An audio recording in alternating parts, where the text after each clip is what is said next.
মা ফোন করে বললো তাড়াতাড়ি রেডি হয়ে দোকানে আয়। আমি আর দেরি না করে ঝটপট রেডি হয়ে বেরিয়ে পড়লাম। দোকানের কাছে পৌঁছাতেই মা 100 টাকা হাতে দিয়ে বললো, যা মিষ্টি দই নিয়ে আয়। আমি তো দিব্যি হাঁটতে হাঁটতে যাচ্ছি, হঠাৎ পেছনে ফিরে দেখি একটা ছোট্ট ট্রেন যাচ্ছে। এত ছোট্ট যে দেখে প্রথমে বুঝতেই পারিনি। মনে হলো আরে এটা ট্রেন নাকি, একটা লম্বা শুঁয়োপোকা হাঁটছে। পরে ভালো করে তাকিয়ে বুঝলাম আরে এ তো সত্যিই ট্রেন। তারপরে মিষ্টি দোকানে ঢুকেই এত রকমের মিষ্টি দেখি আমার তো লোভ সামলানোই কঠিন।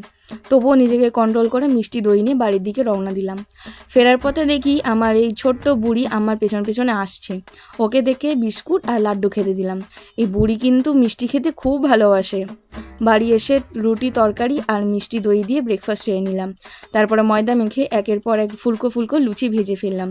আজ আমাদের নিয়ম ছিল ভাত নয়, শুধু লুচি রুটি তরকারি এইসব, আর মিষ্টি তো আছেই।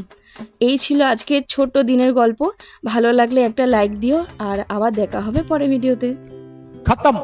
Bye bye Tata.